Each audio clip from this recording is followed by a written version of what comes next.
بسم اللہ الرحمن الرحیم۔ ہم ابھی جو آپ نے آیات کی تلاوت سنی وہ آیت نمبر 210 سے آپ نے سنی، اور سورہ بقرہ تھی، جیسے میں نے بتایا جو لوگ نئے آئے ان کے لیے بتا رہی ہوں، اور سیقول پارہ ہے، دوسرا پارہ ہے۔ تو کل ہم نے حج کے بارے میں بہت ساری آیتیں پڑھی اور حج کی پوری ڈیٹیل پڑھی کہ کس طرح سے حج کے مناسک ہوتے ہیں، اور حج کا بیسک مقصد کیا ہے کہ اللہ کا تقوی اختیار کرنا۔ تو اگر آپ میں سے کسی کو کوئی کوشچن وغیرہ کرنا ہو تو آپ ہاتھ کھڑا کر کے پوچھ سکتے ہیں، یا بعد میں بھی آپ گروپ میں بھی پوچھ سکتے ہیں، اور الگ سے بھی مجھ سے پوچھ سکتے ہیں اگر کوئی آپ کو حج کے بارے میں کوئی چیز کلیئر نہیں ہوئی ہے تو۔ اور اگر ہو گئی ہے تو پھر بالکل صحیح ہے، اور میں ریکارڈنگ بھی ڈالوں گی تو انشاءاللہ اگر کسی کو نہ بھی سمجھ میں آیا ہو تو وہ دوبارہ سن بھی سکتا ہے۔ لیکن اگر آپ لوگ ابھی بھی کوئی چیز ایڈ کرنا چاہتے ہیں یا کچھ پوچھنا چاہتے ہیں تو آپ ہاتھ اپنا ریز کر کے اور پوچھ سکتے ہیں اپنا انمیوٹ کر کے، ٹھیک ہے؟ تو ابھی جو ہم نے آیات کی تلاوت سنی اس میں سب سے پہلے جو ہے وہ بنی اسرائیل سے پوچھا جا رہا ہے، اور اللہ تعالیٰ کی ایک طرح سے اس آیت میں ناراضگی کا اظہار ہو رہا ہے کہ اللہ تعالیٰ پوچھ رہے ہیں کہ سل بنی اسرائیلا، کہ پوچھو بنی اسرائیل سے، یعنی اگر ہم کسی سے ناراض ہوتے ہیں تو ہم اس سے ڈائریکٹ بات کرنے کو پسند نہیں کرتے، تو اللہ تعالیٰ بھی بنی اسرائیل سے ناراض ہیں، تو وہ ناراضگی کا اظہار کا اس طرح سے اظہار کر رہے ہیں کہ آپ صلی اللہ علیہ وسلم کو فرما رہے ہیں کہ آپ پوچھئے بنی اسرائیل سے۔ اور آپ کو پتہ ہے بنی اسرائیل سے ناراضگی کی وجہ کیا تھی؟ کہ بنی اسرائیل جو تھے وہ اللہ کے نافرمان تھے، اللہ تعالیٰ نے ان کو امت وسط بنایا، ان کے اوپر ذمہ داری ڈالی، ان کو بے تحاشا نعمتیں عطا فرمائیں، لیکن انہوں نے نعمتوں کی قدردانی نہیں کی اور اللہ تعالیٰ کی نافرمانی میں مستقل لگے رہے۔ تو اسی لیے اللہ تعالیٰ آپ صلی اللہ علیہ وسلم کو کہہ رہے ہیں کہ آپ پوچھ لیجئے بنی اسرائیل سے، کم آتیناہم، کتنی دی ہم نے ان کو، من آیتم بینہ، کتنی دی ہم نے ان کو نشانیاں واضح۔ اور آپ کو پتہ ہے کہ ان کو کتنی ساری نشانیاں جو ہیں وہ عطا کی گئی تھیں، مثلاً موسیٰ علیہ السلام کو عصا عطا کیا گیا تھا، اور اس کے ذریعے سے اللہ تعالیٰ نے جادوگروں کا توڑ بھی کیا تھا، اور ان کو سمندر میں راستہ بھی بنانے کو کے لیے اس سے آسانی ہوئی اللہ تعالیٰ کے اذن سے، اور پتھر سے 12 چشمے جاری کیے، بادلوں کا سایہ کیا، من و سلوہ کا نزول وغیرہ جو اللہ تعالیٰ کی قدرت اور حضرت موسیٰ علیہ السلام کی صداقت کی دلیل تھے۔ لیکن اس کے باوجود بنی اسرائیل نے کیا کیا کہ احکام الہی سے منہ موڑا، احکام الہی آنے کے بعد ان کو ماننے سے انکار کر دیا۔ تو جیسے میں نے آپ لوگوں کو پہلے بتایا تھا کہ جب بھی بنی اسرائیل کی بات ہوتی ہے تو یہ صرف ان کے لیے نہیں ہے، یہاں پر ہمارے لیے بہت بڑا لیسن ہے کہ ہم وہ کام نہ کریں جو بنی اسرائیل نے کیے، کیونکہ آج ہم امت وسط ہیں، آج ہم جو ہے وہ اللہ تعالیٰ نے ہمیں خلیفہ بنایا امت محمد صلی اللہ علیہ وسلم کو، اور ہمارا کام کیا ہے کہ ہم خود بھی قرآن کو سیکھیں اور ہم آگے لوگوں تک پہنچائیں اور اللہ تعالیٰ کی اطاعت کے کام کریں۔ تو ہمیں کیسے پتہ چلے گا کہ اللہ تعالیٰ کی اطاعت کے کام کون سے ہیں؟ اس کے لیے ہم کو قرآن پڑھنا ہوگا، کیونکہ قرآن ہدایت کی کتاب ہے، اور وہ ہمیں ایک وے آف لائف دکھاتی ہے کہ ہمیں کس طرح سے زندگی گزارنی ہے۔ تو عربک تو ہم پڑھتے ہیں لیکن اگر ہمیں اس کا ترجمہ نہیں پتا ہوگا تو ہم کس طرح سے وے آف لائف اپنی صحیح کر سکیں گے، کس طرح سے ہم صراط مستقیم پر آئیں گے؟ کیونکہ ہمارا جو ٹارگٹ ہے وہ کیا ہے؟ اللہ تعالیٰ کا دیدار کرنا اور جنت میں جانا، یہ ہمارا فوکس ہے۔ دنیا سے گزر کے جانا ہے، لیکن دنیا تو بہت عارضی ہے، آئے دن ہم اپنے اطراف میں اموات دیکھ رہے ہوتے ہیں، کبھی آپ کے رشتہ داروں میں سے کسی کی ڈیتھ ہو رہی ہوتی ہے، کسی جاننے والے کی ڈیتھ ہو رہی ہوتی ہے، اور اس میں ہمیں یہ بھی نہیں پتا ہوتا کہ کوئی خاص عمر پہ جا کے فوت ہوگا، کوئی جوانی میں فوت ہو رہا ہوتا ہے، کوئی جو ہے وہ چھوٹے بچپن میں فوت ہو رہا ہوتا ہے، کوئی بڑھاپے میں فوت ہو رہا ہوتا ہے، کسی کی کوئی موت کا وقت مقرر نہیں ہے، ایک پل ہم کو نہیں پتا۔ یعنی کتنی اگر سوچے تو کتنی اس سے ڈر لگتا ہے نا، کہ ابھی آپ بالکل چلتے پھرتے، آپ کے اتنے سارے پلاننگ ہوتی ہے اگلے دن کی، صبح کی، شام کی، ہر وقت ہم پلاننگ کر رہے ہوتے ہیں کہ صبح ہم نے یہ کرنا ہے، شام کو ہم نے یہ کرنا ہے، لیکن ہمیں موت ہمارے پیچھے لگی ہوئی ہے، اور کسی وقت بھی اچانک سے اگر ہم چلے جائیں گے دنیا سے تو ہمیں تو کسی کو کچھ بتانے کی مہلت بھی نہیں ملے گی۔ تو اسی لیے ہمیں کیا کرنا ہے کہ جو اللہ نے ہم کو مہلت دی ہے، جتنی زندگی دی ہے، اس میں ہم کو کیا کرنا ہے کہ قرآن کو ترجمے سے پڑھنا ہے، تفسیر سے پڑھنا ہے، کہ ہمیں وہ سمجھ میں آئے کہ اللہ تعالیٰ ہم سے کیا چاہتے ہیں، کیا طریقہ ہے جو ہم کو جنت میں لے کر جائے گا، کیونکہ دنیا تو عارضی ہے، ہمیں رہنا تو جنت میں ہی ہے انشاءاللہ تعالیٰ۔ تو اس کے لیے ہمیں پھر آسانی سے تو ہمیں جنت نہیں ملے گی، اس کے لیے کوشش تو کرنی پڑے گی، اور کیا کرنا ہوگا وہ ہمیں پھر اسی لیے بنی اسرائیل کے جب کارنامے پتہ چلتے ہیں تو ہمیں ان سے ایوائڈ کرنے کو کہا جاتا ہے۔ یہ نہیں کہ صرف ہم ان کو پڑھیں اور اس کے بعد ہم کہیں کہ اچھا اچھا بنی اسرائیل تو بہت برے لوگ تھے اور ان کے اوپر تو اللہ کا عذاب آیا، لیکن ہمیں ان سے یہ سبق لینا ہے کہ جو کام انہوں نے کیے وہ ہم کو نہیں کرنے، ٹھیک ہے؟ تو یہاں پہ اسی لیے فرمایا جا رہا ہے کہ پوچھ لیجئے بنی اسرائیل سے کہ کتنی ہم نے ان کو نشانیاں دی اور واضح آیات دی، اور سب سے بڑی جو نعمت تھی نا وہ ان کے پاس کیا تھی؟ وہ تورات، یعنی اللہ کی دی ہوئی کتاب، کیونکہ وہ ان کے لیے وے آف لائف تھی، وہ بھی اللہ کی کتاب تھی، بعد میں انہوں نے اس کے اندر چینجز کر لیے، لیکن اصل میں تو وہ اللہ ہی کی طرف سے نازل کی گئی تھی۔ تو یہاں پہ فرمایا جا رہا ہے وَمَن يُبَدِّلْ نِعْمَتَ اللَّهِ، اور جو کوئی بدل دے گا نعمت کو اللہ کی، من بعد ما جاءتہ، بعد اس کے جو آ گئی اس کے پاس، فإن اللہ شدید العقاب، تو اللہ سخت سزا دینے والا ہے، تو بے شک اللہ سخت سزا دینے والا ہے۔ یعنی نعمت کے بدلنے کا کیا مطلب ہے کہ ان کو جو کتاب دی گئی یعنی تورات دی گئی، سب سے بڑی نعمت ہدایت کی نعمت ہوتی ہے، اور ہدایت ان کو کتاب کے ذریعے رسول کے ذریعے ملی اللہ تعالیٰ کی طرف سے۔ تو انہوں نے اس نعمت کو بدل دیا۔ اس کا مطلب کیا ہے کہ ایمان کے بدلے انہوں نے کفر اور اعراض کا راستہ اپنایا، یعنی بجائے اس کے کہ وہ کتاب سے سیدھی راہ کو اپناتے اور اللہ کی بات مانتے، انہوں نے کیا کیا کہ اس کتاب کا کفر کیا، اس میں چینجز کر دیے، اور اپنی مرضی سے جو چیز پہ عمل کرنے کا دل کیا اس پہ انہوں نے عمل کیا، اور باقی سب سے منہ موڑ لیا۔ تو اللہ تعالیٰ فرما رہے ہیں کہ جب اگر انہوں نے ایسا کیا کہ نعمت آنے کے بعد ان کو جو نعمت ہدایت دی گئی اس کے بعد انہوں نے اس سے منہ موڑ لیا، اعراض برتا، کفر کا راستہ اپنایا، تو پھر اللہ تعالیٰ بھی ان کو سخت سزا دینے والا ہے۔ دنیا میں ان کو ڈھیل ملی ہوئی ہے، لیکن آخرت میں ان کی پھر سخت پکڑ ہونے والی ہے۔ زُيِّنَ لِلَّذِينَ، مزین کر دی گئی، خوبصورت بنا دی گئی ان کے لیے جنہوں نے کفروا، کفر کیا، یعنی جن لوگوں نے اللہ کی بات کو ماننے سے انکار کر دیا اور نعمت کو بدل دیا، یعنی ایمان کے بدلے کفر اور اعراض کا راستہ اپنایا۔ تو اللہ تعالیٰ فرما رہے ہیں کہ ایسے لوگوں کے لیے پھر اللہ تعالیٰ نے کیا کیا کہ ان کے لیے الحیات الدنیا، خوبصورت بنا دیا دنیا کی زندگی کو، یعنی اب ان کے لیے دنیا کی زندگی جو ہے وہ زینت دار بن گئی، ان کو وہی جو ہے دنیا کی زندگی ان کو اچھی لگنے لگی، اور وہ سمجھنے لگے کہ بس ہم نے شاید ہمیشہ ہی دنیا میں رہنا ہے۔ یا پھر آخرت کا انکار، جیسے ہم نے کل بھی پڑھا تھا کہ وہ آخرت کا مستقل انکار کرتے رہتے تھے، آخرت کو ماننے سے انکار کرتے تھے کہ ہماری ہڈیاں جب چورا چورا ہو جائیں گی تو ہم کیسے دوبارہ سے اٹھ کے کھڑے ہوں گے۔ حالانکہ اگر ہمیں قرآن میں کتابوں کے ذریعے، رسولوں کے ذریعے یہی بار بار بتایا جاتا ہے کہ آپ کو جو ہے وہ دنیا سے گزر کے جنت یا دوزخ میں ہی جانا ہے اور وہاں پر پھر ہمیشہ رہنا ہے، لیکن وہ لوگ کیا کرتے تھے، وہ سمجھتے تھے کہ ہم مرنے کے بعد دوبارہ نہیں اٹھیں گے اور ہم سے حساب کتاب نہیں ہوگا۔ تو پھر کیا ہوا کہ شیطان نے ان کو ان کے جو بھی اعمال تھے اور دنیا کے اندر جو کچھ بھی تھا وہ ان کو خوبصورت بنا کے دکھا دیا۔ حالانکہ اگر مومن کی نظر سے دیکھا جائے تو مومن کے لیے دنیا میں رہنا تو کوئی منع نہیں ہے، دنیا کی نعمتوں سے فائدہ اٹھانا بھی صحیح ہے، لیکن مومن کو اللہ کی اطاعت کے دائرے میں رہنا ہے، اس سے باہر نہیں نکلنا۔ اور دنیا حدیث کے مطابق دنیا مومن کے لیے قید خانہ ہے، یعنی ایک پرزن کی طرح ہے دنیا، کیونکہ وہاں پر ہمیں قدم قدم پر اللہ تعالیٰ کی نافرمانی نہیں کرنی ہوتی، ہر اسٹیپ پہ آپ کو دیکھنا ہوتا ہے کہیں آپ اللہ کی نافرمانی کا کوئی کام تو نہیں کر رہے۔ اور دنیا جو ہے وہ جنت جو ہے وہ دنیا کے مقابلے میں، اس کے بارے میں بھی ایک حدیث آتی ہے، اس کا مفہوم ہے کہ جنت میں ایک کوڑا رکھنے کی جگہ بھی دنیا و مافیہا سے بہتر ہے۔ کوڑا جس سے مارتے ہیں نا گھوڑے وغیرہ کو، تو وہ چلانے کے لیے جو یوز کرتے ہیں تو وہ کتنا چھوٹا سا کوڑا ہوتا ہے، تو اس کوڑے سے زیادہ جو ہے اس کے رکھنے کی جگہ بھی اگر دیکھی جائے تو وہ بھی دنیا و مافیہا سے بہتر ہوگی۔ یعنی ہم تصور بھی نہیں کر سکتے کہ جنت کتنی خوبصورت ہوگی، ہمیں صرف دنیا ہی خوبصورت نظر آ رہی ہوتی نا، تو ہم اسی لیے اسی کے پیچھے بھاگ رہے ہوتے ہیں، لیکن اگر ہم آخرت کو فوکس کریں گے تو پھر ہم دنیا کو اتنی زیادہ اہمیت نہیں دیں گے۔ تو یہاں پر جو لوگ انکار کرتے ہیں، اللہ کی نافرمانی کرتے ہیں، ان کے لیے پھر دنیا کی زندگی کو خوبصورت بنا کر رکھ دیا گیا، یعنی ان کو خوبصورت بنا کے دکھائی جاتی ہے، اور وہ سمجھتے ہیں کہ بس یہی سب کچھ ہمارے لیے، وہ آخرت کا اور جنت کا تو سوچتے ہی نہیں ہے۔ اور کیا کرتے ہیں، وَيَسْخَرُونَ مِنَ الَّذِينَ آمَنُوا، اور وہ مذاق کرتے ہیں ان سے جو ایمان لائے، یعنی ایمان لانے والوں کے ساتھ وہ ان کا مذاق اڑاتے ہیں کہ ان کو دیکھو یہ تو ہر وقت جو ہے وہ نماز پڑھ رہے ہوتے ہیں، روزے رکھ رہے ہوتے ہیں، اللہ کو یاد کر رہے ہوتے ہیں،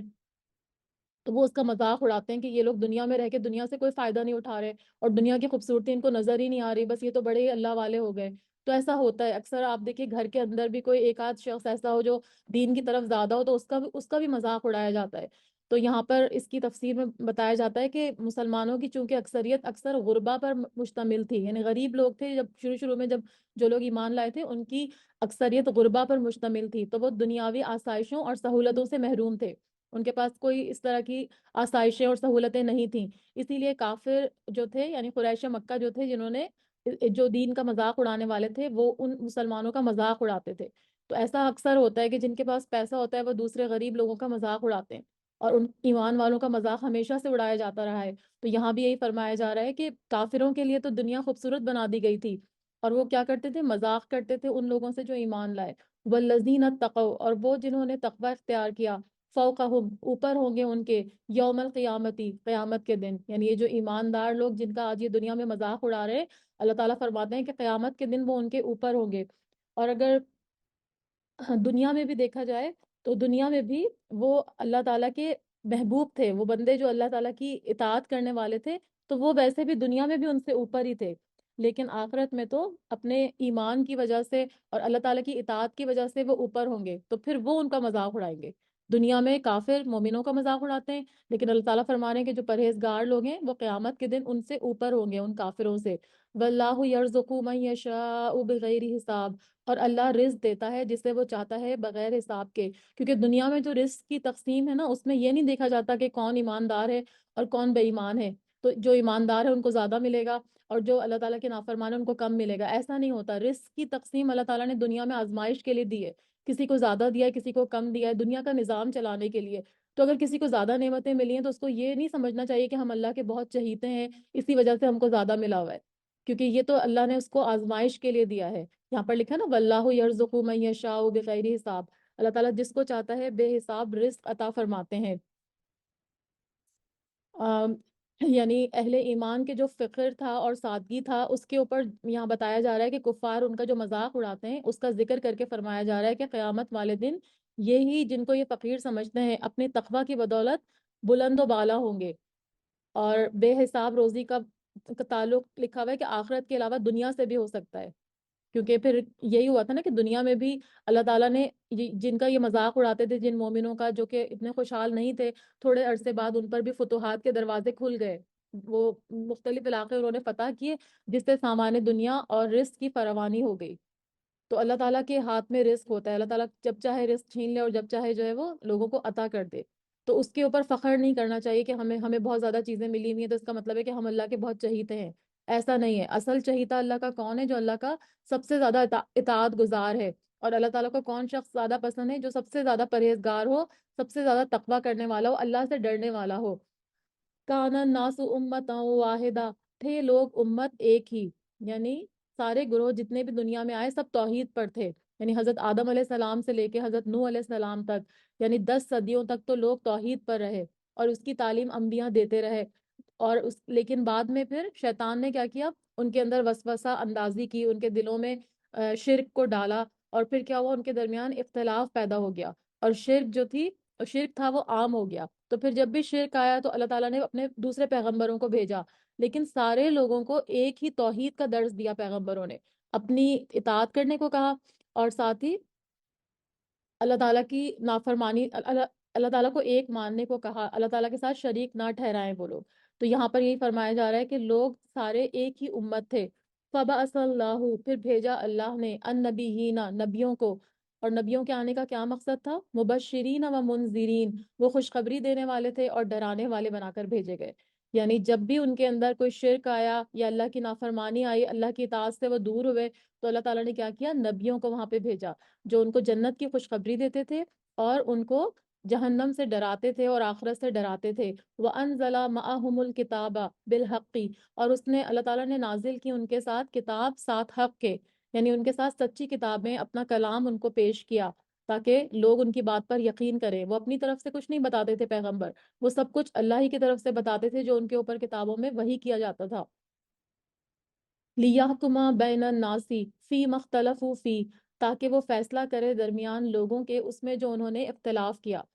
یعنی ان کو کتاب کیوں دی گئی تھی اور پیغمبروں کو کیوں بھیجا گیا تھا؟ کہ لوگ اپنے جو بھی اختلافات ان کے تھے مذہب کے بارے میں، اللہ کے بارے میں، توحید کے بارے میں، وہ ان کو دور کریں، ان کے درمیان جو ہے وہ اختلاف کو دور کر دیں۔ اللہ تعالیٰ فرما رہے ہیں وَمَا اخْتَلَفَ فِيهِ، اور نہیں اختلاف کیا اس میں، إِلَّا الَّذِينَ أُوتُوهُ، مگر انہوں نے جو دیے گئے تھے اسے، مِن بَعْدِ مَا جَاءَتْهُمُ الْبَيِّنَاتُ، بعد اس کے جو آئیں ان کے پاس واضح نشانیاں، بغیم بینہ، بوجہ ضد کے آپس میں، یعنی لوگوں کے ہر جو بھی ان لوگوں نے آپس میں اختلاف کیا دلائل آنے کے بعد بھی بغض اور اناد کی وجہ سے اس میں جو ہے وہ اختلاف کیا، یعنی جو بھی لوگوں کے درمیان اختلاف ہوا وہ ان کی ضد کی وجہ سے آپس میں ہوا کہ کون صحیح اور کون غلط ہے، یعنی اختلاف ہمیشہ جو ہوتا ہے وہ کیا کرتا ہے؟ راہ حق سے ہٹنے کی وجہ سے ہوتا ہے، انحراف کی وجہ سے ہوتا ہے۔ تو امت مسلمہ میں بھی یہی ہوا کہ یہ امت جو ہے جو امت مسلمہ ہے اپنی اصل پر قائم اور اختلافات کی شدت سے محفوظ رہی، لیکن اگر ہم کسی کو اندھی تقلید کریں گے اور اپنے اندر بدعات کو جگہ دیں گے اور ہم سنت سے منہ موڑیں گے، تو پھر کیا ہوگا کہ ہمارے اندر بھی اختلافات کھل جائیں گے. جیسے کہ آپ صلی اللہ علیہ وسلم کی ایک حدیث کے مطابق اس کا مفہوم بھی یہی ہے نا کہ انہوں نے اپنے 72 گروہ بنائے یہود اور نصارہ نے. تو تم لوگوں کے 73 گروہ ہوں گے. یعنی اب آپ دیکھیے مسلمانوں کے اندر بھی کتنے زیادہ اختلاف ہے. جگہ جگہ پہ ایک مسلمان دوسرے مسلمان کی مسجد میں نماز نہیں پڑھتا. کوئی کہتا ہے ہم بریلوی ہیں، کوئی کہتا ہے کچھ ہے، ہم کوئی شیعہ ہیں، کوئی سنی ہیں. یعنی اتنے ایک مسلمان ہونے کے باوجود لوگوں نے اپنے اندر اتنے زیادہ اختلافات پیدا کر لیے ہیں. تو اس کی وجہ بتائی جا رہی ہے کہ جب ایک کتاب تھی، ایک رسول تھا، تو ان کے اندر اختلافات نہیں ہونے چاہیے تھے. لیکن یہ صرف ان کی ضد کی وجہ سے ہے. جو آپس میں اختلاف ہے وہ ان کی ضد اور ہٹ دھرمی کی وجہ سے ہے. اللہ تعالیٰ فرما رہے ہیں فَهَدَى اللَّهُ الَّذِينَ آمَنُوا، تو ہدایت دی اللہ نے انہیں جو ایمان لائے، لِمَا اخْتَلَفُوا، اس کی جو انہوں نے اختلاف کیا. یعنی جو لوگ ایمان لے کر آئے تو ایمان والوں کے اختلاف میں اللہ تعالیٰ نے ان کی رہبری کی، ان کو ہدایت دی. فیہ من الحق بإذنی، اس میں حق میں سے اپنے حکم سے. تو یہاں پر جو ہے وہ مختلف لوگوں نے، یہود نے حضرت عیسیٰ علیہ السلام کی تکذیب کی اور ان کی والدہ پر بہتان باندھا. اس کے برعکس عیسائی جو تھے انہوں نے عیسیٰ علیہ السلام کو اللہ کا بیٹا قرار دیا اور ان کو الہ بنا دیا. تو یہاں پر مسلمانوں کے بارے میں بتایا جا رہا ہے کہ اللہ تعالیٰ نے مسلمانوں کو اطاعت کی وجہ سے کہ وہ ایمان لائے، تو پھر انہوں نے جو اختلاف کیا تھا اس میں حق میں سے اپنے حکم سے. تو اللہ تعالیٰ نے کیا کیا؟ فَهَدَى اللَّهُ الَّذِينَ آمَنُوا، تو اللہ نے ہدایت دی جو ایمان لائے. یعنی ان کے اختلاف کو اللہ تعالیٰ نے دور کر دیا، ان کو ہدایت بخشی اور وہ سیدھی راہ پر ہوئے. وَاللَّهُ يَهْدِي مَن يَشَاءُ إِلَىٰ صِرَاطٍ مُسْتَقِيمٍ، اور اللہ ہدایت دیتا ہے جسے وہ چاہتا ہے سیدھے راستے کی طرف. یعنی ان کے اندر جتنے بھی اختلافات تھے، اگر ہم ایک اللہ اور ایک رسول کو ماننے والے ہو جائیں گے تو وہ سارے اختلافات ختم ہو جائیں گے. اور یہ ہدایت بھی اللہ ہی کی طرف سے آتی ہے اور اللہ تعالیٰ سے ہدایت مانگنی پڑتی ہے، ہدایت کے لیے کوشش کرنی پڑتی ہے. تو اللہ تعالیٰ جسے چاہتا ہے ہدایت دیتا ہے. کہ مطلب کیا ہے کہ جو ہدایت کی طرف آنا چاہتا ہے اسی کو ہدایت ملتی ہے. مزید فرمایا جا رہا ہے ام حسبتم ان تدخلوا الجنت، کیا تم خیال کرتے ہو کہ تم داخل ہو جاؤ گے جنت میں. ولما یاتکم، حالانکہ نہیں آئی تمہارے پاس، مثل الذین خلو، مثال ان لوگوں کی جو گزر چکے ہیں، من قبلکم، تم سے پہلے. یعنی جنت میں جانا یہاں بتایا جا رہا ہے کہ اتنا آسان نہیں ہے. کیا تم یہ گمان کرتے ہو کہ جنت میں ایسے ہی چلے جاؤ گے؟ حالانکہ تمہارے اوپر تو اب تک وہ حالات نہیں آئے جو اگلے لوگوں پر آئے تھے، یعنی جو پہلے گزرے تھے. تو اس کا پس منظر کیا ہے کہ ہجرت مدینہ کے بعد جب مسلمانوں کو یہودیوں اور منافقوں اور مشرکین عرب سے مختلف قسم کی تکلیفیں پہنچی، ایذا پہنچی، تو بعض مسلمانوں نے نبی صلی اللہ علیہ وسلم سے شکایت کی، جس پر مسلمانوں کی تسلی کے لیے آیت نازل ہوئی کہ آپ صلی اللہ علیہ وسلم نے فرمایا کہ تم سے پہلے لوگوں کو ان کے سر سے لے کر پیروں تک آرے سے چیرا گیا. یعنی ان کے اوپر بہت بہت مظالم کیے گئے اور لوہے کی کنگھی سے ان کے گوشت کو نوچا گیا. لیکن یہ ظلم اور شدت ان کو دین سے نہیں پھیر سکا. پھر آپ صلی اللہ علیہ وسلم نے فرمایا کہ اللہ کی قسم، اللہ تعالیٰ اس معاملے کو مکمل یعنی اسلام کو غالب فرمائے گا، اور یہاں تک کہ ایک سوار ثنا سے حضر موت تک تنہا سفر کرے گا اور اسے اللہ کے سوا کسی کا ڈر نہیں ہوگا. یہ صحیح بخاری کی حدیث ہے. یعنی آپ صلی اللہ علیہ وسلم کا مقصد کیا تھا کہ مسلمانوں کے اندر حوصلہ اور استقامت پیدا کرنا. تو یعنی جنت میں جانا اتنا آسان نہیں ہے. یعنی ان کی تکلیفیں جب بہت زیادہ حد سے بڑھ گئیں اور انہوں نے آپ صلی اللہ علیہ وسلم سے شکایت کی، تو آپ صلی اللہ علیہ وسلم نے فرمایا کہ تمہارے اوپر تو کوئی بھی ایسی تکلیفیں اتنی زیادہ نہیں آئی ہیں. تم سے پہلے کے جو مسلمان گزرے ہیں ان کے اوپر تو بے شمار تکلیفیں آئیں، بہت زیادہ ان کو تکلیفیں دی گئیں، لیکن وہ ان کو ان کے ایمان سے ہلا نہیں سکی. تو تم بھی ثابت قدم رہو گے تو انشاءاللہ اللہ تعالیٰ کی مدد ضرور آئے گی، کیونکہ اللہ تعالیٰ نے اپنے پیغمبر کی مدد کرنے کا ضرور اور ایمان والوں کی مدد کرنے کا وعدہ کیا ہے، چاہے وہ تعداد میں کم ہی کیوں نہ ہو، لیکن اللہ تعالیٰ کی مدد ضرور آئے گی. تو یہاں ان کو بتایا جا رہا ہے کہ تم سے پہلے جو لوگ گزرے ہیں ویسی تکلیفیں تو تمہارے اوپر آئی ہی نہیں ہیں. مستہم الباساء والضراء وزلزلوا، اور پہنچی ان کو بہت زیادہ سختیاں اور بہت زیادہ مصیبتیں، وزلزلوا، اور وہ ہلا دیے گئے. یعنی ان تکلیفوں کی وجہ سے ان کو ہلا دیا گیا. حتی یقول الرسول، یہاں تک کہ کہنے لگے رسول، والذین آمنوا، اور وہ جو ایمان لائے، معہ، متی نصر اللہ، کب آئے گی مدد اللہ کی. یعنی اللہ کی مدد کب آئے گی. اتنا زیادہ ان کو پہلے کے جو لوگ گزرے ہیں ان کے اوپر بہت زیادہ بیماریاں مصیبتیں پہنچی، ان کو جھنجھوڑ دیا گیا، یہاں تک کہ جو رسول اس زمانے کے تھے اور جو ایمان والے تھے وہ کیا کہنے لگے کہ اللہ کی مدد کب آئے گی. الا ان نصر اللہ قریب، بے شک اللہ کی مدد قریب ہی ہے، یعنی اللہ کی مدد آنے والی ہے۔ اور یعنی یہاں سے کیا پتہ چل رہا ہے کہ اہل ایمان کے لیے اللہ کی مدد جو ہے وہ یقینی ہے، تو اسی لیے کہا گیا کہ قریبی ہے۔ تھوڑا ٹائم لگتا ہے، اللہ تعالیٰ آزمائش کے لیے، مسلمانوں کے حوصلے مضبوط کرنے کے لیے، ان کا ایمان کا لیول چیک کرنے کے لیے فوراً مدد نہیں کرتے، لیکن غالب ہمیشہ مسلمان ہی رہتے ہیں۔ ایمان والے ہی ہمیشہ غالب آنے والے ہیں، چاہے وہ تعداد میں کم کیوں نہ ہو، لیکن شرط کیا ہے کہ ان کا ایمان کا لیول ہائی ہونا چاہیے، ایمان ان کا ویک نہیں ہونا چاہیے، ان کو اللہ پر توکل ہونا چاہیے اور ان کا ایمان بہت مضبوط ہونا چاہیے، تو پھر اللہ کی مدد یقیناً آئے گی۔ یسألونک ماذا ينفقون، وہ سوال کرتے ہیں آپ صلی اللہ علیہ وسلم سے کہ کیا کچھ خرچ کریں۔ کون سوال کرتے ہیں؟ صحابہ آپ صلی اللہ علیہ وسلم سے سوال کرتے تھے کہ آپ نبی صلی اللہ علیہ وسلم سے پوچھتے تھے کہ ہم کیا خرچ کریں۔ اور صحابہ کرام جو تھے وہ دنیا کے بہترین افراد میں سے تھے، کیونکہ وہ ڈائریکٹلی آپ صلی اللہ علیہ وسلم کے زیر تربیت تھے، اور آپ صلی اللہ علیہ وسلم سے ڈائریکٹلی علم سیکھتے تھے، تو وہ سب سے زیادہ آپ کے قریب تھے اور دنیا کے بہترین افراد میں سے تھے۔ عبداللہ بن عباس فرماتے ہیں کہ میں نے کوئی جماعت محمد صلی اللہ علیہ وسلم کے صحابہ سے بہتر نہیں دیکھی، کہ دین کے ساتھ انتہائی ان کو شغف تھا، یعنی بہت محبت تھی، اور آپ صلی اللہ علیہ وسلم کے ساتھ بھی ان کو بہت ہی محبت تھی۔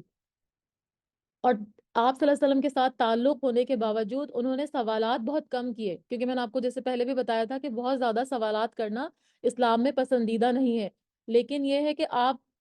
کوئی ایسی چیز جو آپ کو سمجھ میں نہیں آ رہی، اس کو جاننے کے لیے تو ہم سوال کر سکتے ہیں، لیکن بہت زیادہ کوشچن کرنا پسندیدہ نہیں ہے۔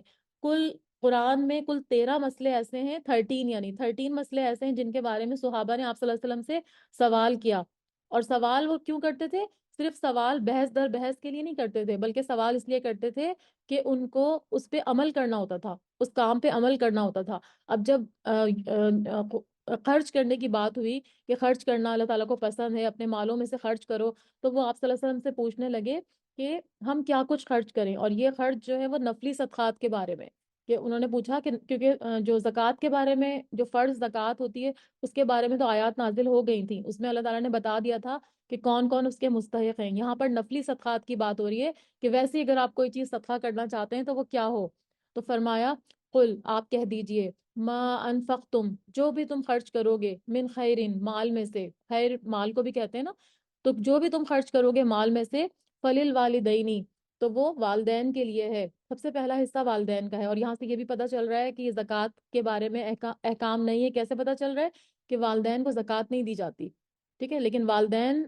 کا آپ کے اوپر پورا پورا حق ہے، تو ان کا خرچ کرنا، ان کے اوپر مال خرچ کرنا، وہ سب سے زیادہ فوقیت رکھتے ہیں، مطلب لوگوں میں سب سے پہلے آپ کو اپنے والدین کے اوپر صدقہ کرنا ہے، پھر اس کے بعد اقربین، اور اقربین میں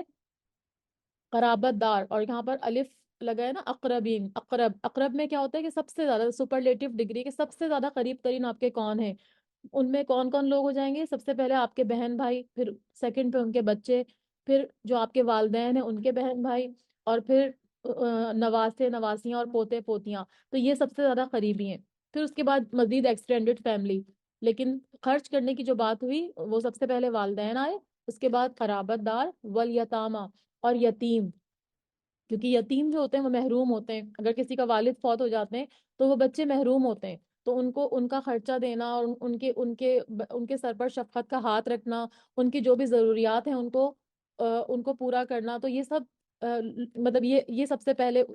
لوگوں میں آتے ہیں جن کے اوپر کے مال خرچ کیا جائے، والدین اور قرابت داروں کے بعد یتیم، چاہے وہ آپ کے رشتہ دار نہ بھی ہوں، ٹھیک ہے، اگر کوئی بھی آپ کو یتیم نظر آتا ہے تو آپ نے اس کے سر پہ ہاتھ رکھنا ہے اور ان کے اوپر اپنا مال خرچ کرنا ہے۔ پھر مساکین، تو مساکین میں آپ کو پتا ہے کہ مسکین جو ہوتے ہیں وہ سفید پوش لوگ ہوتے ہیں، اور وہ مانگتے نہیں ہیں، لیکن فقیر کیا ہوتے ہیں؟ فقیر مانگتے ہیں۔ تو مسکین اور فقیر میں کیا فرق ہے؟ کہ فقیر جو ہوتے ہیں وہ زیادہ ضرورت مند ہوتے ہیں کیونکہ وہ مانگ رہے ہوتے ہیں، اور مسکین میں فقیر شامل ہوتے ہیں، یعنی اگر جب بھی مسکین کی بات آئی تو اس میں مطلب ہے فقیر بھی شامل ہے، ٹھیک ہے، لیکن فقیر زیادہ ضرورت مند ہوتے ہیں، مگر مسکین بھی اس لیے کہ وہ سفید پوش ہوتے ہیں، ان کے گھر کا خرچہ پورا نہیں چل رہا ہوتا، ایکسٹرا خرچہ وہ نہیں کر پا رہے ہوتے،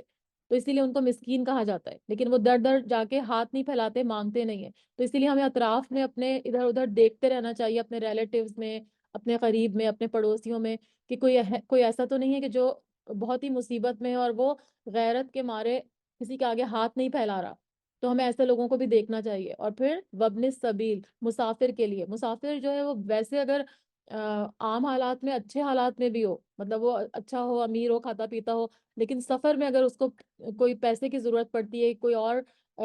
کسی اور طرح کی اس کو مدد درکار ہوتی ہے، تو پھر اس کی مدد کرنا بھی جائز ہے. تو یہاں پہ کیا بتایا کہ جب صحابہ نے پوچھا کہ کیا کچھ خرچ کریں، تو اللہ تعالیٰ نے فرمایا کہ آپ ان کو بتا دیجئے کہ جو بھی تم خرچ کرو گے مال میں سے، تو والدین کے لیے ہے، قرابت داروں کے لیے ہے، یتیموں کے لیے ہے، مسکینوں کے لیے ہے، اور مسافروں کے لیے. اور مسافروں میں مہمان بھی آ جاتے ہیں، تو مہمان کی بھی آپ کو بہت زیادہ خیال رکھنے کی ضرورت ہے. مزید فرمایا وما تفعلوا، اور جو بھی تم کرو گے، من خیرن، خیر میں سے یا نیکی میں سے، یعنی جو بھی تم اس کے علاوہ بھی کوئی اگر بھلائی کرو گے، کچھ ایکسٹرا کرو گے، تو فإن اللہ بہ علیم، تو بے شک اللہ تعالیٰ اس کو خوب جاننے والا ہے. یعنی جو کچھ بھی تم اس کے علاوہ بھی خرچ کرو گے، تو اللہ تعالیٰ تمہارے ہر عمل سے باخبر ہے. اللہ تعالیٰ سے کوئی چیز چھپی ہوئی نہیں ہے. کتبہ علیکم القتال، لکھ دیا گیا تم پر جنگ کرنا. قتال یعنی جنگ کرنا، کیونکہ جیسے میں نے آپ کو پہلے بھی بتایا تھا کہ جنگ کرنا پہلے ان کو منع تھا مسلمانوں کو. حالانکہ مسلمانوں کے اوپر بہت ظلم و ستم کے پہاڑ توڑے جا رہے تھے، لیکن اس کے باوجود ان کو جنگ کرنے کی اجازت نہیں تھی، کیونکہ مسلمان کمزور تھے، ویک تھے. لیکن جب مدینے آ گئے اور ان کو استحکام ملا، وہ تھوڑی تعداد میں بھی زیادہ ہو گئے، تو پھر ان کو جنگ کا حکم آیا. تو یہاں پر کتبہ کا مطلب ہوتا ہے لکھ دیا گیا، مطلب فرض ہے، فرض ہے تم پر، جہاد کو فرض کر دیا گیا، قتال کو. وَهُوَ كُرْهٌ لَكُمْ، اور وہ ناپسندیدہ ہے تمہارے لیے. کیونکہ ظاہر سی بات ہے جہاد کرنا کوئی آسان تو نہیں ہوتا. اتنی زیادہ اس کے اوپر مصیبتیں آتی ہیں، جان کی، مال کی، گھر سے نکل کے کئی کئی مہینے جنگ کے میدان میں جا کے لڑنا ہوتا ہے، بھوکا پیاسا، کبھی آپ کو کھانا ملتا ہے، کبھی نہیں ملتا. تو جہاد کرنا کوئی آسان چیز نہیں ہے. تو وہ ہر کوئی پسندیدہ اس کے لیے نہیں ہو سکتا، لیکن اس کے فائدے اتنے زیادہ ہیں کہ آپ کو یا تو آپ کو فتح ملے گی، یا پھر آپ شہید ہوں گے. دونوں صورتوں میں مسلمانوں کا درجہ جو ہے وہ بلند ہوگا. تو اسی لیے اس کو فرض کر دیا گیا کہ اب اگر وہ تمہارے اوپر ہاتھ اٹھائیں گے تو تم بھی جو ہے وہ جنگ کرو گے. پہلے جب روکا گیا تھا، لیکن اب فرضیت آ گئی جنگ کی. اور فرمایا کہ اگرچہ وہ تم کو ناپسند ہے،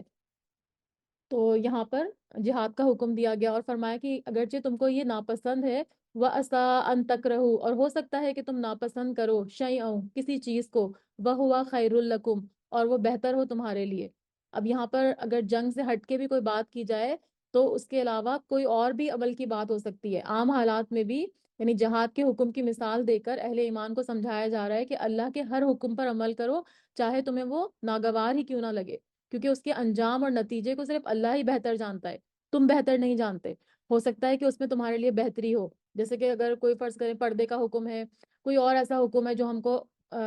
بظاہر مشکل لگ رہا ہوتا ہے، وہ ہم کو ناپسندیدہ لگ رہا ہوتا ہے، لیکن ہم نہیں جانتے کہ اس کے پیچھے کیا بھلائی ہے. تو اسی لیے ہمیں کیا کرنا ہے، صرف اللہ تعالیٰ کی اطاعت کرنی ہے. جو حکم ہم کو آ گیا، کیونکہ ہم کتاب کو اللہ کا کلام مانتے ہیں، تو اللہ کی کتاب مانتے ہیں، تو اللہ نے جو حکم دیا ہمیں اس کے اوپر عمل پیرا ہونے کی ضرورت ہے. ہم اس پہ کوئی اعتراض نہیں کر سکتے، اللہ تعالیٰ کے ساتھ بحث نہیں کر سکتے، بظاہر وہ ہم کو چاہے کتنا ہی برا کیوں نہ لگ رہا ہو. تو یہی فرمایا جا رہا ہے کہ اگر ہو سکتا ہے کہ تم اس کو ناپسند کرو کسی چیز کو، اور وہ بہتر ہو تمہارے لیے. وَعَسَىٰ أَن تُحِبُّوا شَيْئًا، اور ہو سکتا ہے کہ تم پسند کرو کسی چیز کو. وَهُوَ شَرٌّ لَكُمْ، اور وہ بری ہو تمہارے لیے. تو یہاں پہ فرمایا جا رہا ہے کہ انسان کو اللہ کے فیصلوں کو مان لینا چاہیے اور اس کی رضا پر راضی ہونا چاہیے. تو اسی میں ہماری بھلائی ہے. بظاہر جو چیز ہم کو اچھی لگ رہی ہوتی ہے، ہو سکتا ہے اس کے اندر کوئی چھپی ہوئی ہڈن کوئی ایسی چیز ہو جو ہمیں نقصان دہ ہو اور ہمیں وقتی طور پر برا لگ رہا ہو. جیسے ہوتا ہے نا سم ٹائم آپ کو آپ کے بچوں کا کوئی رشتہ ہو رہا ہوتا ہے، تو اس وقت بھی آپ کو لگ رہا ہوتا ہے کہ نہیں نہیں، یہ تو بالکل پرفیکٹ رشتہ ہے ہمارے بیٹے یا بیٹی کے لیے. لیکن اگر وہ نہیں ہوتا تو ہم بہت زیادہ برا مان رہے ہوتے ہیں، لیکن ہمیں نہیں پتا ہوتا کہ اس کے اندر کیا مصلحت چھپی ہوئی تھی. تو ہر کام کے لیے یہ دعا کرنی چاہیے کہ اللہ تعالیٰ اگر اس میں میری بہتری ہو تو یہ کام ہو جائے. کبھی بھی اس کام کے لیے ضد نہیں کرنی چاہیے کہ ہاں ہاں یہ کام، یہ جاب مجھے ملے تو ملے، یا یہ رشتہ میرے بچوں کا ہو اور لازمی ہو. یہ نہیں کرنا چاہیے، کیونکہ ہمیں اس کے چھپے ہوئے نقصانات یا فائدے نہیں پتا ہوتے. تو بظاہر کوئی چیز ہم کو بری لگ رہی ہوتی ہے، لیکن ہمیں نہیں پتا اس کے اندر ہمارے لیے کتنی اچھی کوئی چیز چھپی ہوئی ہے، کتنی خیر اس کے اندر ہمارے لیے چھپی ہوئی ہے، وہ ہم کو نظر نہیں آ رہی ہوتی ظاہری طور پر. تو ہمیشہ جب بھی کوئی اس طرح کی چیز ہو تو ہمیں استخارہ بھی کرنے کو کہا گیا کہ آپ استخارہ کریں کہ یا اللہ جو کچھ بہتر ہے میرے لیے وہ ہو جائے. تو کبھی بھی کسی چیز پر ضد نہیں لگانی چاہیے، کیونکہ اس کے اندر کیا چیز ہے، وہ کیا چھپی ہوئی چیز ہے، وہ صرف اللہ تعالیٰ ہی بہتر جانتے ہیں اور کوئی نہیں جان سکتا. واللہ یعلم وانتم لا تعلمون، اور اللہ جانتا ہے اور تم نہیں جانتے. یعنی ہم تو اس سے ہر چیز کے جو پوشیدہ راز ہوتے ہیں اس سے ہم بالکل بے خبر ہوتے ہیں. تو یہاں پر جہاد کی مثال دی گئی تو فرمایا کہ جہاد کے نتیجے میں بظاہر تو تمہیں تکلیف محسوس ہو رہی ہے، لیکن اس کے نتیجے میں تمہیں فتح اور غلبہ، عزت اور سربلندی اور مال و اسباب مل سکتا ہے. تو اسی لیے تم جس کو پسند کرو، یعنی جہاد کے بجائے اگر تم گھر میں بیٹھنا پسند کرتے ہو تو اس کا نتیجہ تمہارے لیے خطرناک ہو سکتا ہے. یعنی دشمن تمہارے اوپر غالب آ سکتا ہے اور تمہیں ذلت اور رسوائی کا سامنا کرنا پڑ سکتا ہے. تو ہمیشہ اللہ کی یہاں پر فرمایا جا رہا ہے کہ اللہ کی اطاعت کرو. جو اللہ نے حکم دے دیا، جیسے کہ قتال کو فرض کر دیا، تو اب قتال کرو، چاہے تمہیں وہ کتنا ہی برا کام کیوں نہ لگ رہا ہو. تو اسی طرح جتنے بھی احکامات ہمیں قرآن میں دیے گئے، ہمیں اس پہ بلا چوں چرا عمل کرنے کی ضرورت. تو یہاں پہ اس آیت میں یہی بتایا گیا. یسألونکا، اور وہ سوال کرتے ہیں آپ صلی اللہ علیہ وسلم سے. کون؟ صحابہ. ان الشہر الحرام قتال فی، حرام مہینے کے بارے میں جنگ کرنا اس میں کیسا ہے. اب اس کا سبب نزول کیا تھا اس آیت کا، آیت نمبر 217 کا، کہ آپ صلی اللہ علیہ وسلم نے 2 ہجری میں جمادی الاخری میں صحابہ کے ایک گروہ کو قریش کی نقل و حرکت کو دیکھنے کے لیے بھیجا. اس کو سریہ کہتے ہیں، یعنی جس میں آپ شریک نہیں ہوتے تھے نا، اس کو سریہ کہتے تھے. اس وفد کے امیر جو تھے عبداللہ بن جہش تھے. آپ صلی اللہ علیہ وسلم نے ان کو ایک خط دیا اور فرمایا کہ چلتے رہنا، جب 2 دن کا سفر ہو جائے گا تو پھر اس خط کو پڑھنا. 2 دن بعد انہوں نے جب خط کو پڑھا تو اس میں لکھا تھا کہ تم مکہ اور طائف کے بیچ میں ایک جگہ ہے، اس طرف رخ کرو اور دیکھو قریش کی نقل و حرکت کیا ہے. وہاں قریش کا ایک قافلہ ان کو ملا جو 4 افراد پر مشتمل تھا. آپ صلی اللہ علیہ وسلم نے ان کو جنگ کرنے کے لیے نہیں بھیجا تھا، صرف ان کو کہا تھا کہ تم بس معلومات حاصل کرنا. لیکن کیا ہوا کہ حالات ایسے ہو گئے کہ ان کو ان لوگوں پر، یعنی ان قریش کے جو لوگ تھے، قافلہ تھا 4 لوگوں کا، ان پر حملہ کرنا پڑا. تو اس میں سے 2 کو انہوں نے، مطلب 2 جو تھے وہ اس میں سے ہلاک ہو گئے، اور ایک کو انہوں نے قید کر لیا، اور چوتھا جو شخص تھا وہ بھاگ گیا. اور جس دن یہ حادثہ ہوا اس دن 30 جمادی الاخری تھا، یعنی بالکل چاند رات تھی اور پہلی تاریخ جو ہے وہ لگ گئی تھی، لیکن حقیقت میں 1 رجب ہو چکی تھی. اس پر مشرکین نے بہت زیادہ طوفان برپا کر دیا اور کہنے لگے کہ انہوں نے یہ مسلمانوں نے حرام مہینوں کی حرمت کو پامال کیا ہے، کیونکہ عربوں کے ہاں یہ حرمت والے مہینے تھے. رجب بھی اس میں شامل تھا، ذیقعد اور ذی الحجہ اور محرم، یہ 4 جو مہینے تھے، یہ اس کی یہ لوگ بہت زیادہ وہ کرتے تھے، حرمت برقرار رکھتے تھے اور اس میں قتل و غارت نہیں کرتے تھے. تو انہوں نے مسلمانوں کے لیے مسلمانوں کے خلاف مشرکین نے طوفان برپا کر دیا. تو جب یہ صحابی واپس آئے تو بہت شرمندہ تھے. تو انہوں نے پھر آپ صلی اللہ علیہ وسلم سے سوال کیا کہ کیا حرام مہینے میں جنگ کرنا کیسا ہے، مطلب پوچھا کہ غلط ہے کیا یہ اس طرح سے جنگ کرنا، حالانکہ ان کا ارادہ نہیں تھا. تو آپ صلی اللہ علیہ وسلم نے اللہ تعالیٰ نے فرمایا کہ قل، آپ صلی اللہ علیہ وسلم کہہ دیجئے، قتال فیہ کبیر، جنگ کرنا اس میں بڑا گناہ ہے. یعنی اس مہینے میں جو 4 مہینے میں نے آپ کو بتایا جو حرام مہینے تھے، اس میں جنگ کرنا بالکل غلط تھا. تو یہاں پہ یہ فرمایا جا رہا ہے کہ کہہ دیجئے جنگ کرنا اس میں بڑا گناہ ہے. وَصَدٌّ عَن سَبِيلِ اللَّهِ، اور روکنا اللہ کے راستے سے، وَكُفْرٌ، اور کفر کرنا یعنی انکار کرنا، ناشکری کرنا، بِهِ، اس کا، وَالْمَسْجِدِ الْحَرَام، اور روکنا مسجد حرام سے، وَإِخْرَاجُ أَهْلِهِ مِنْهُ، اور نکالنا اس کے رہنے والوں کو اس سے، یعنی جیسے کہ انہوں نے مسلمانوں کے ساتھ کیا تھا کہ ان کو عمرہ نہیں کرنے دیا تھا. جب حدیبیہ کے مقام پہ صلح حدیبیہ ہوئی تھی تو مسلمانوں کو عمرہ نہیں کرنے دیا تھا، اور نکالنا اس کے رہنے والوں کو اس سے، اکبر عند اللہ، زیادہ بڑا ہے اللہ کے نزدیک. یہاں پہ کبیر کی بات ہوئی نا کہ قل قتال فیہ کبیر، کبیر سے بڑا اکبر، الف جب لگ جاتے ہیں تو میں نے آپ کو بتایا تھا سپرلیٹو ڈگری بن جاتی ہے. تو فرمایا کہ ہاں یہ جو حرام مہینے ہیں اس میں جنگ کرنا بڑا بڑا ہے، مطلب بری بات ہے، لیکن اللہ کے راستے سے روکنا، اس کا کفر کرنا، مسجد حرام سے لوگوں کو نکالنا جو اس میں رہ رہے ہیں، یہ سب سے زیادہ بڑا گناہ ہے اللہ کے نزدیک. اور فرمایا کہ والفتنۃ اکبر من القتل، اور فتنہ زیادہ بڑا ہے قتل سے. فتنے کا مطلب میں نے آپ کو کل بھی بتایا تھا کہ اس کا مطلب ہوتا ہے شرک کرنا. شرک کرنا اور لوگوں پر ظلم اور زیادتی کرنا یہ زیادہ بڑا ہے، قتل کرنے سے بھی زیادہ بڑا گناہ ہے. تو یہاں پہ ایک طرح سے ان کو تسلی مسلمانوں کو دی جا رہی ہے کہ آپ نے جان بوجھ کے ایسا نہیں کیا، بلکہ ان لوگوں نے جو حرکتیں کی، آپ کو مسجد حرام سے نکالا اور اللہ کے راستے سے لوگوں کو روکا اور اللہ کی باتوں سے کفر کیا، یہ زیادہ بڑا گناہ تھا. ولا یزالون، اور وہ ہمیشہ رہیں گے، یقاتلونکم، جنگ کرتے تم سے، حتی یردوکم، یہاں تک کہ وہ پھیر دیں تم کو، ان دینکم، تمہارے دین سے.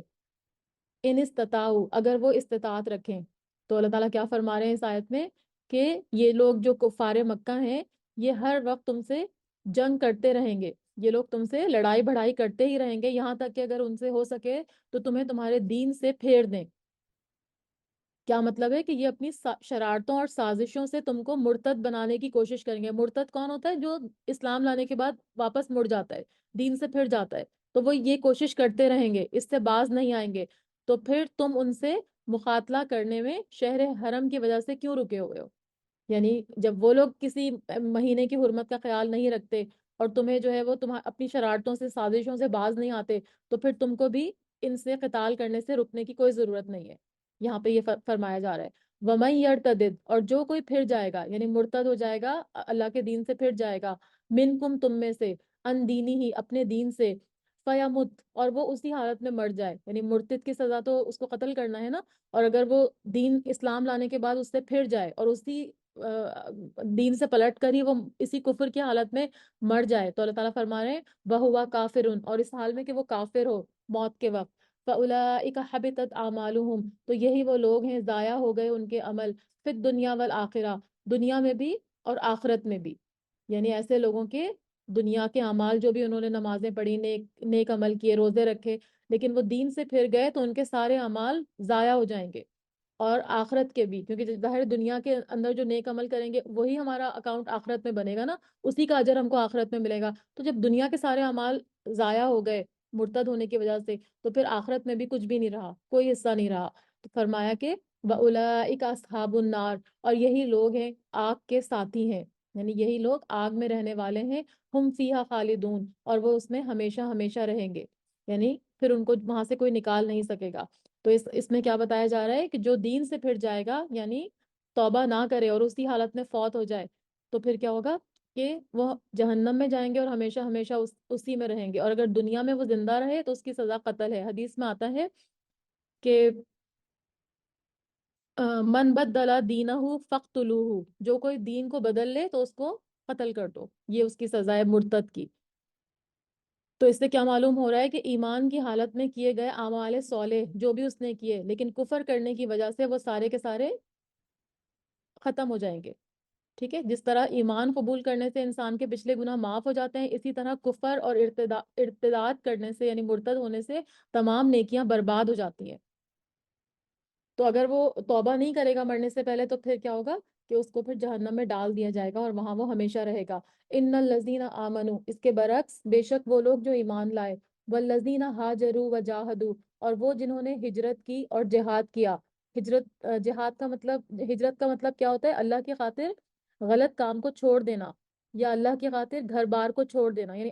عام اس کا میننگ کیا ہے کہ اللہ کی خاطر غلط کام چھوڑ دینا. کوئی بھی آپ غلط کام کر رہے ہیں اس کو چھوڑ دینا، ترک کر دینا، وہ ہجرت کہلاتا ہے. لیکن اگر اس کا خاص میننگ لیا جائے ہجرت کا تو اس کا مطلب ہے اللہ کی خاطر اپنے گھر بار کو چھوڑ کے چلے جانا. یعنی جہاں پر اس کو اپنے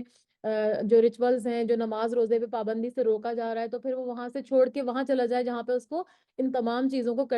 کرنے میں آسانی ہے، یعنی اللہ کا حکم ماننے میں آسانی ہے.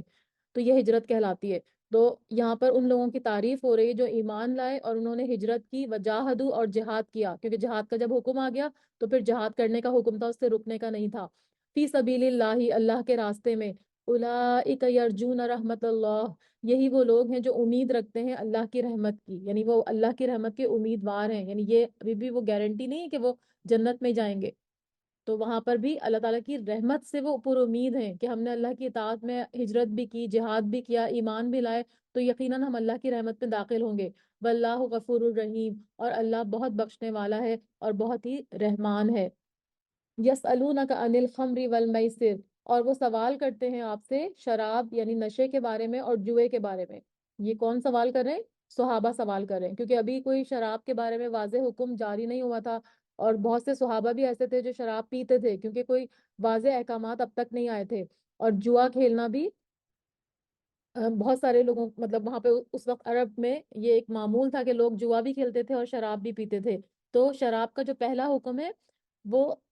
یہ سورہ بقرہ کی جو یہ آیت ہے اس میں آیا، سب سے پہلا حکم ہے یہ والا جو ابھی ہم پڑھ رہے ہیں نا، آیت نمبر 219. تو یہ سب سے پہلا حکم ہے. پھر اس کے بعد النساء میں 43 آیت نمبر میں دوسرا حکم آیا، جب پڑھیں گے تو میں آپ کو بتاؤں گی. اور پھر تیسرا حکم سورہ مائدہ میں آیا. ٹھیک ہے. تو یہ 3 حکم تھے. تو سب سے پہلے اسٹیپ بائی اسٹیپ جو ہے وہ شراب کو حرام قرار دیا گیا. تو سب سے پہلے ابھی وہ سوال کر رہے ہیں کہ شراب کے بارے میں اور جوئے کے بارے میں. تو اللہ تعالیٰ فرما رہے ہیں کہ قل آپ کہہ دیجئے فیہما اسم کبیر، کہ ان دونوں میں گناہ ہے بہت بڑا، ومنافع للناس اور کچھ فائدے ہیں لوگوں کے لیے.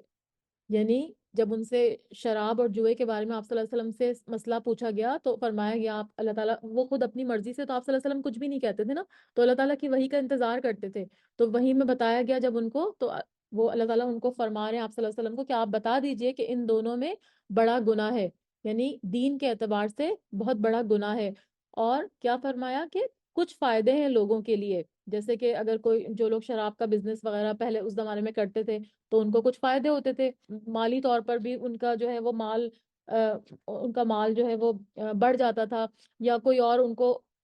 پینے میں ان کو اچھا لگتا تھا، بزنس میں فائدے ہوتے تھے. لیکن فرمایا کہ کچھ فائدے ہیں منافع للناس. اور پھر آگے کیا فرمایا وَإِسْمُهُمَا أَكْبَرُ مِن نَفْعِهِمَا، لیکن گناہ ان دونوں کا زیادہ بڑا ہے ان دونوں کے نفع سے. تو پھر بینگا مسلم ہمیں کیا کرنا ہے، ہمیں تو گناہ کو چھوڑنا ہے، ہمیں ان کے فائدے کو نہیں دیکھنا، بلکہ اگر گناہ زیادہ ہو رہا ہے کسی چیز کے کرنے کا، اللہ تعالیٰ کی ناراضگی بڑھ رہی ہے، تو پھر ہمیں وہ فوراً چھوڑنا ہے، بھلے ہمیں اس چیز میں کتنا ہی فائدہ کیوں نہ ہو رہا ہو. یعنی کوئی ایسا بزنس آپ کر رہے ہیں، جیسے کوئی شراب کا لوگ بزنس کرتے ہیں، یا یہ ہوتا ہے کہ بہت سے سٹورز ہوتے ہیں ان کے اوپر اگر شراب رکھ کے بیچی جاتی ہے تو وہ زیادہ چلتے ہیں سٹورز. مطلب جیسے باہر کے ملکوں میں تو شراب حلال ہوتی ہے نا، تو مطلب وہ لوگ اپنے لیے حلال سمجھتے ہیں، حلال ہوتی تو نہیں ہے لیکن وہ لوگ اپنے لیے حلال سمجھتے ہیں، تو وہ لوگ پھر سٹورز پہ اگر شراب رکھتے ہیں تو ان کا بزنس زیادہ چلتا ہے، تو ان کو منافع تو مطلب فائدہ تو ان کو مل رہا ہے. ٹھیک ہے. لیکن اگر وہ گناہ کو مد نظر رکھیں کہ اللہ کی ناراضگی کتنی ہو رہی ہے، تو پھر تو اس کام کو وہ چھوڑ دیں گے. لیکن لوگ کیا کرتے ہیں، دنیاوی فائدے دیکھتے ہیں. جیسے ابھی ہم نے پڑھا تھا نا کہ خوبصورت بنا دی گئی لوگوں کے لیے دنیا کی زندگی، تو وہ تو دنیا کا فائدہ دیکھ رہے ہوتے ہیں. ابھی ان کو آخرت تو نظر ہی نہیں آ رہی، وہ تو ان کو دور کی چیز نظر آ رہی ہوتی ہے، وہ تو عاجلہ یعنی دنیا کے اوپر وہ دھیان دے رہے ہوتے ہیں. تو اس میں سب سے پہلی آیت یہاں پر یہ کیا فرمائی گئی کہ جب نشے اور جوئے کے بارے میں سوال کیا گیا تو اللہ تعالیٰ فرما رہے ہیں کہ دونوں میں، یعنی نشے میں بھی اور جوا کھیلنے میں بھی، کیونکہ جوا کھیلنے میں بھی کیا ہوتا ہے کہ وہ اپنا سم ٹائم اس کے پاس کچھ بھی مال نہیں ہوتا اور ایک دم سے وہ جوئے میں جیت کے مال بنا لیتا ہے، تو وہ مال اس کے لیے حلال تو نہیں ہوا، وہ تو حرام طریقے سے کمایا گیا نا. اور اسی طرح نشے کی کیفیت میں بھی انسان آپے سے باہر ہو جاتا ہے، اس کو رشتوں کی تمیز نہیں رہتی، گالی گلوچ کرنے لگتا ہے، اس کی زبان خراب ہو جاتی ہے. تو اللہ تعالیٰ اسی لیے فرما رہے ہیں کہ شروع کی پہلی آیت تھی اس کی حرمت کے بارے میں، تو آہستہ آہستہ اسٹیپ بائی اسٹیپ ان کو آگے لے کر جایا گیا. تو فرمایا جا رہا ہے کہ ان دونوں میں گناہ تو بہت ہے اور کچھ فائدے ہیں لوگوں کے لیے، لیکن دونوں چیزوں کا گناہ زیادہ بڑا ہے ان دونوں کے فائدے سے. ٹھیک ہے. تو اس سے کیا پتا چل رہا ہے کہ یہ اچھی چیز نہیں ہے. ٹھیک ہے. یعنی ان کو پہلے ایک فرسٹ اسٹیپ پہ یہ بتا دیا گیا کہ نشہ کرنا یعنی شراب پینا اور جوا کھیلنا یہ کوئی صحیح کام نہیں ہے. پھر نیکسٹ اسٹیپ پہ ان کو بتایا گیا کہ اگر جو نماز کی حالت میں شراب پینے سے منع کیا گیا تھا، کیونکہ ایک کوئی صحابی تھے وہ آئے تھے اور اس کے بعد انہوں نے کچھ غلط آیتیں پڑھ دی تھیں، تو اسی لیے نماز کی حالت میں شراب سے روکا گیا. پھر تیسرا حکم آیا جو سورہ معاہدہ میں تھا، تو پھر اس کی حرمت اس سے واضح ہوئی. اب مزید فرمایا وَيَسْأَلُونَكَ مَاذَا يُنْفِقُونَ، اب دوبارہ پوچھ رہے ہیں. یعنی صحابہ بھی اس طرح کے سوال کرتے تھے کہ ان کو اس پہ عمل کرنا آسان ہو جائے. اب جیسے شراب کے بارے میں سوال ہوا، جوئے کے بارے میں، تو وہ یہ پوچھ رہے تھے کہ کیا یہ کرنا صحیح ہے یا غلط ہے. لیکن جب ان کو بتا دیا گیا کہ اس میں گناہ زیادہ ہے اور اس کے نفع سے، تو پھر انہوں نے اس چیز کو چھوڑ دیا فوراً. تو یہاں پر اب دوسرا سوال پھر دوبارہ کریں. پیچھے بھی پوچھا تھا نا کہ ہم کیا خرچ کریں، جو میں نے نفلی صدقات کے بارے میں بتایا تھا. اب دوبارہ پوچھ رہے ہیں وَيَسْأَلُونَكَ مَاذَا يُنْفِقُونَ، اور وہ سوال کرتے ہیں آپ صلی اللہ علیہ وسلم سے کہ کیا کچھ ہم خرچ کریں. تو اللہ تعالیٰ کیا فرما رہے ہیں ماذا ينفقون قل العفو، آپ کہہ دیجئے کہ زائد از ضرورت، یعنی جو زیادہ ہے بس وہ نکال دو. جیسے اب ہمارے پاس اگر فرض کریں ہمارے پاس 20 جوڑے کپڑوں کے ہیں، 25 جوڑے کپڑوں کے ہیں، تو آپ بہت سے جوڑے آپ کے پاس ایسے ہیں جو آپ پہنتے ہی نہیں ہیں، وہ لگے لٹکے ہی رہتے ہیں آپ کے پاس، یا جوتوں کی جوڑیاں آپ کے پاس اتنی ساری ہیں کہ آپ ان میں سے ساری نہیں پہن پاتے، کئی ایک ایک سال گزر جاتا ہے اور آپ دوسری چیز کو ہاتھ ہی نہیں لگاتے، تو وہ چیز آپ کے پاس زیادہ ہے. اسی طرح اگر کچن میں آپ کے پاس کوئی برتن ہے تو وہ برتن جو پڑے ہوئے صدیوں سے سالوں سے آپ نے اس کو یوز ہی نہیں کیا، تو وہ چیز آپ کے پاس زائدہ ضرورت ہے نا، اس کی آپ کو ضرورت نہیں. ضرورت کی چیز کیا ہوتی ہے جو آپ استعمال کر رہے ہوتے ہیں. تو آپ اگر گھر میں اپنے غور کریں تو ہمارے گھروں میں اتنی ساری چیزیں ایسی ہوتی ہیں جو ہم استعمال ہی نہیں کر رہے ہوتے، بس وہ پڑی ہوتی ہیں صدیوں سے، اور لٹکے ہوئے کپڑے ہوتے ہیں، جوتے ہوتے ہیں، پرسز ہوتے ہیں، اور ہم اس کو استعمال ہی نہیں کر رہے ہوتے۔ تو ہمیشہ کوشش کریں کہ جب بھی جیسے اب رمضان آنے والے ہیں تو ہماری جو بے ضرورت چیزیں ہوتی ہیں نا، وہ سم ٹائم دوسروں کے لیے ضرورت کی چیزیں ہوتی ہیں۔ تو آپ اس طرح سے اپنے ایک دفعہ سارے اپنے الماریاں وغیرہ، کپڑوں کی، جوتوں کی، پرس وغیرہ جہاں پہ رکھے ہیں، میک اپ کا کوئی سامان رکھا ہوا ہے، تو وہ کسی دوسرے کو دے دیجئے، تو اس سے کیا ہوگا کہ اس کے کام آ جائے گی۔ تو یہاں پر یہی پوچھ رہے تھے صحابہ کہ ہم کیا کچھ خرچ کریں، تو اللہ تعالیٰ فرما رہے ہیں کہ آپ ان کو کہہ دیجئے کہ زائد از ضرورت، جو بھی تمہارے پاس زیادہ کوئی چیز ہے، یعنی تمہاری حاجت سے کوئی زیادہ چیز ہے تو اس کو نکال دو۔ تو اس معنی کے اعتبار سے یہ ایک اخلاقی ہدایت ہے، ٹھیک ہے۔ تو یہاں پر ان کو یہ ہدایت دی گئی کہ جو بھی زائد از ضرورت چیز ہے اس کو نکال دو اور دوسرے کو دے دو، تو اس کے وہ کام آ جائے گی۔ کذالک یبین اللہ، اسی طرح واضح کرتا ہے اللہ، لکم الآیاتی، تمہارے لیے آیات کو، لعلکم تتفکرون، تاکہ تم غور و فکر کرو۔ یعنی یہ آیتیں کیوں بتائی جاتی ہیں کہ ہم غور و فکر کریں اور اس میں سوچ سمجھ کے کام لیں، کہ کہیں ہم تو ایسا نہیں کر رہے کہ ہمارے پاس کوئی ضرورت سے زیادہ چیزیں موجود ہیں جن کو کہ ہم استعمال بھی نہیں کر رہے اور بلا وجہ ہم نے ان کو ذخیرہ کر کے رکھا ہوا ہے۔ تو ابھی جیسے رمضان سے پہلے آپ لوگ سب اپنے اپنے اپنی، میں خود بھی کروں گی اور آپ لوگ بھی کیجیے کہ اپنی اپنی الماریوں میں سے دیکھیں کہ جو جو فالتو چیزیں ہیں ان کو رمضان آنے سے پہلے پہلے نکال دیجیے اور دوسرے لوگوں کو دے دیجیے، کیا پتہ وہ ان کے لیے ضرورت کی چیزیں ہوں۔ تو یہ آیات اسی لیے بیان کی جاتی ہیں کہ اس میں ہم غور و فکر کریں، فی الدنیا والآخرہ، دنیا میں بھی اور آخرت میں بھی، یعنی دنیا کے امور میں بھی اور آخرت کے امور میں بھی ہمیں غور و فکر کرنے کے لیے یہ آیتیں سنائی جاتی ہیں، اور ہم ان کو جو پڑھ رہے ہوتے ہیں بار بار، یہ اسی لیے پڑھ رہے ہوتے ہیں کہ ہم ان میں غور و فکر کریں اور اپنی اصلاح کریں کہ کہیں ہم غلطی تو نہیں کرے، کوئی ایسا کام تو نہیں کرے جو اللہ کی نافرمانی کا ہے۔ وَيَسْأَلُونَكَ عَنِ الْيَتَامَى، اور وہ سوال کرتے ہیں آپ صلی اللہ علیہ وسلم سے یتیموں کے بارے میں، کیونکہ یتیموں کے بارے میں سخت آیتیں نازل ہوئی تھی نا، کہ جو یتیموں کا مال کھاتے ہیں وہ ایسا ہے کہ جیسے کہ وہ پیٹوں میں اپنے آگ بھر رہے ہیں۔ تو صحابہ اس حکم سے ڈر گئے تھے اور یتیموں کی ہر چیز انہوں نے الگ کر دی تھی، کیونکہ جیسے کسی کا وہ فوت ہو گیا، کسی کا بچوں کا باپ فوت ہو جاتا تھا، تو پھر وہ جوائنٹ فیملی سسٹم میں جیسے چچا تھا اس کے زیر کفالت وہ یتیم آ جاتے تھے۔ تو وہ جب یہ پتہ چلا کہ وہ ایسا ہے جیسے وہ اپنے پیٹوں میں آگ بھر رہے ہیں یتیم کا مال کھانے والوں کے بارے میں، جب یہ وعید نازل ہوئی تو پھر صحابہ نے کیا کیا، ہر چیز ان کی الگ کر دی، حتیٰ کہ کھانے پینے کی چیز اگر بچ جاتی تو اسے بھی استعمال نہیں کرتے اور وہ خراب ہو جاتی، اس ڈر سے کہ کہیں ہم بھی اس جو دھمکی ہم کو دی گئی، جو وعید یا وعدہ کیا گیا، ہم اس کے مستحق نہ قرار پائیں۔ تو پھر اس پر یہ آیت نازل ہوئی، کیا کہ قل اصلاح لہم خیر، کہہ دیجئے اصلاح کرنا ان کی بہتر ہے۔ یعنی آپ صلی اللہ علیہ وسلم کو کہا جا رہا ہے، جب انہوں نے سوال کیا کہ یتیموں کے بارے میں، تو آپ صلی اللہ علیہ وسلم کو کہا جا رہا ہے کہ ان کی خیر خواہی بہتر ہے، ان کی اصلاح کرنا یعنی ان کی نگرانی کرنا بہتر ہے۔ وَإِن تُخَالِطُوهُمْ فَإِخْوَانُكُمْ، اگر تم ملا لو ان کو تو وہ تمہارے بھائی ہیں، یعنی اگر تم ان کا مال اپنے مال میں ملا بھی لو تو وہ تمہارے بھائی ہیں، یعنی نیت تمہاری خراب نہیں ہونی چاہیے۔ جیسے فار ایگزامپل اگر 4 بچے یتیم آپ کے گھر میں رہ رہے ہیں، تو پھر آپ کیا کریں گے، اگر ان کا مال ان کا باپ کوئی چھوڑ کے گیا ہے تو آپ ان کو بھی ساتھ ملا کے کھانا کھلا سکتے ہیں، لیکن ان کے مال میں سے خود نہ کھائیں، ٹھیک ہے۔ تو مطلب ان کے ساتھ ملا جلا کے اکٹھے کھانا بنایا جا سکتا ہے، لیکن ان کے مال میں سے اتنا ہی خرچ کریں جتنا کہ ان کا خرچ ہے، اس سے زیادہ خرچ نہیں کریں۔ تو فرمایا کہ واللہ یعلم المفسد من المصلح، اور اللہ جانتا ہے فساد کرنے والوں کو اصلاح کرنے والوں سے، یعنی بد نیت اور نیک نیت کا جو فرق ہے وہ تو صرف اللہ جانتا ہے، دلوں کا حال تو اللہ ہی جانتا ہے نا۔ تو اللہ تعالیٰ کو پتہ ہے کہ کون جو ہے وہ صحیح کر رہا ہے اور کون غلط کر رہا ہے، تو ان کے مالوں کو بالکل الگ نہیں کرو، ملا جلا کے بھی کھا سکتے ہیں۔ وَلَوْ شَاءَ اللَّهُ، اور اگر اللہ چاہتا، لَأَعْرَتَكُمْ، البتہ وہ مشکل میں ڈال دیتا تم کو، یعنی اللہ چاہتا تو تم کو مشقت میں ڈال سکتا تھا، لیکن اللہ تعالیٰ نے ایسا نہیں کیا، یعنی تمہاری اصلاح اور بہتری بھی ان کا مال اپنے مال میں ملانے کی اجازت نہ دیتا، لیکن اللہ تعالیٰ نے ایسا نہیں کیا، اللہ تعالیٰ نے کہا کہ نہیں، ملا جلا کے کھاؤ، اس میں کوئی مسئلہ نہیں ہے۔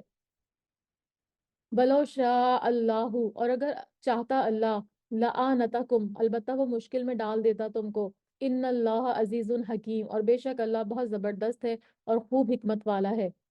یعنی اللہ تعالیٰ کو پتہ ہے اگر اللہ تعالیٰ نے کوئی حکم دیا ہے تو یقیناً اس میں کوئی اللہ تعالیٰ کی حکمت ہے، اور اللہ تعالیٰ غلبے والا ہے، یعنی اللہ تعالیٰ بہت زبردست ہے، غالب ہے، کہ اگر تم یتیموں کے ساتھ زیادتی کرو گے اور ان کو ان کا حق نہیں دو گے تو پھر اللہ تعالیٰ کی پکڑ جلد ہی تمہارے اوپر آ جائے گی۔ ولا تنکحوا المشرکاتی، اور نہ تم نکاح کرو مشرک عورتوں سے، حتی یؤمن، یہاں تک کہ وہ ایمان لے آئیں،